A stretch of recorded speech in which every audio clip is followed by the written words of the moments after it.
Well, we're back again with yet another No Fluff analysis, and this time we're going to be looking at the Cursed Connections Part 2 Summon Showcase, running from the 7th of January until the 14th of January UTC. Let's get straight to the first adventure, the 5-star Water Close Range Manacaster, Yoshitsune, the leader of the Rooster Clan. Yoshitsune's first skill is Kumasaka Flash. After a wind-up of 2.4 seconds, it deals 1065% damage over 5 hits. If Yoshitsune is hit with an iframeable attack during the wind-up, it'll deal an extra hit of 10%, followed by a hit of 1572%, as well as buffing her attack rate by 15% for 30 seconds. This attack rate buff will not stack. Her second skill is Shanao's Strike, dealing 1776% damage across 13 hits. This is shareable for 4 skill share points. Yoshitsune has the standard Manacaster Gauge Accelerator Go ability, and her Chain Go ability grants water units dodge equals 10% strength, granting 10% strength for 15 seconds after dodging an attack. Her first ability is Nimble Riposte. Dodging will fire 7 hits of 10% damage. Dodging an enemy attack will increase Yoshitsune's attack rate by 10% for 30 seconds. This attack rate increase will not stack and has an activation cooldown of 5 seconds. Yoshitsune also has stun resist, and her final ability is 20% flurry strength. So being the first of the close range Manacasters introduced to Dragalia lost makes Yoshitsune somewhat difficult to review and gauge the power level of, but I'll try my best. Yoshitsune's S1, Kumasaka Flash, is somewhat similar to a counter, but relies on dodgeable attacks to gain power. This might be a bit awkward against the twins, since the second phase features a lot of purple attacks. So long as the counter is triggered, it deals a decent amount of damage. Without the counter though, I feel as if this skill suffers from Lucretia syndrome. The significant animation lock of over 2 seconds eats a lot of time where you could be attacking instead. Yoshitsune's S2, Shanao's Strike, is a simple nuke.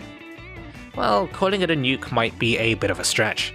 A little under 1800% damage for about 7000 SP is fairly lackluster, but the hit count should aid Yoshitsune in getting her flurry strength activated, and it also repositions Yoshitsune a short distance from the enemy, perfect for her short range attacks. Overall, it looks like a lot of Yoshitsune's damage is contained within her normal attacks, which fits her attack rate buffs quite well. Piloting Yoshitsune well will entail dancing around the enemy's attacks, absorbing red attacks with her counter, and maintaining constant normal attacks with attack rate buffs. I'm hesitant to encourage using her S1 whenever it's available. Its low damage when not triggering the counter might make it a bit of a liability due to its cast time, but we'll have to see how she gets optimized over the course of the next couple of days. Oh, and do be wary when the sim eventually releases its numbers.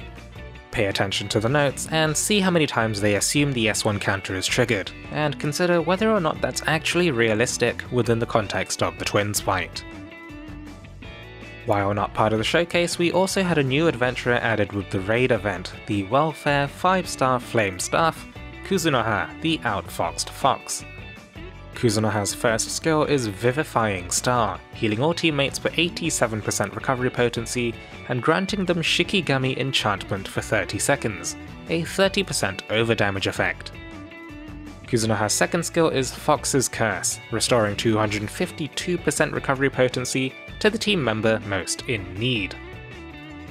Kuzunoha has the standard staff recovery potency co-ability, and her chain co-ability is On-Myo Combo Time, adding 1.5 seconds to the timer before a combo expires for flame units. Kuzunoha has 20% wind resist, full stun resist, and at full hit points she gains 20% strength. So Kuzunoha shakes out to be a pretty good welfare unit. She gains a slightly gentler version of Yukata Cassandra's S1, and a very slightly improved version of Verika's S2. Wind Res helps her survivability and helps her mitigate the extra damage that ranged units receive, while her strength boost at full hit points synergizes somewhat with her overdamage effect. However, her native kit lacks raw team-wide healing power, so using Kuzunoha will either need you to bring extra healing skill shares, or to ensure that your team isn't taking unnecessary damage. Overall, I'd say Kuzunoha fits a similar niche to Yukata Cassandra, accelerating runs for competent players, but still unlikely to win out against Halloween Lowen when it comes to his sheer utility and ability to abuse his native force charge and double buff enabling. As a final note, be wary of her long skill animation times.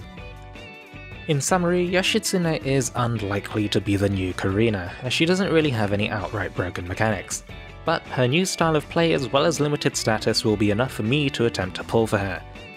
As for yourself, well, Karina's dominance of the water meta has made it hard to justify pulling for any water adventurers for performance reasons, so Yoshitsune's appeal is mostly going to be for fluff reasons. Not that that's a bad thing, mind you, she's very fluffy indeed, though part of me wishes she retained her older appearance in battle to flesh out the diversity of our roster. If I don't manage to snag both Yoshitsune and Gozutenu with the free 10-folds, I'll be pulling for them this Saturday on stream. I stream 9:30 PM GMT on Wednesdays and Saturdays, so maybe consider following to catch future streams. No pressure, as I've said many a time before, I'm not your boss. As always, thank you very much for watching until the end. Take it easy, stay safe, and I wish you luck in your upcoming pulls.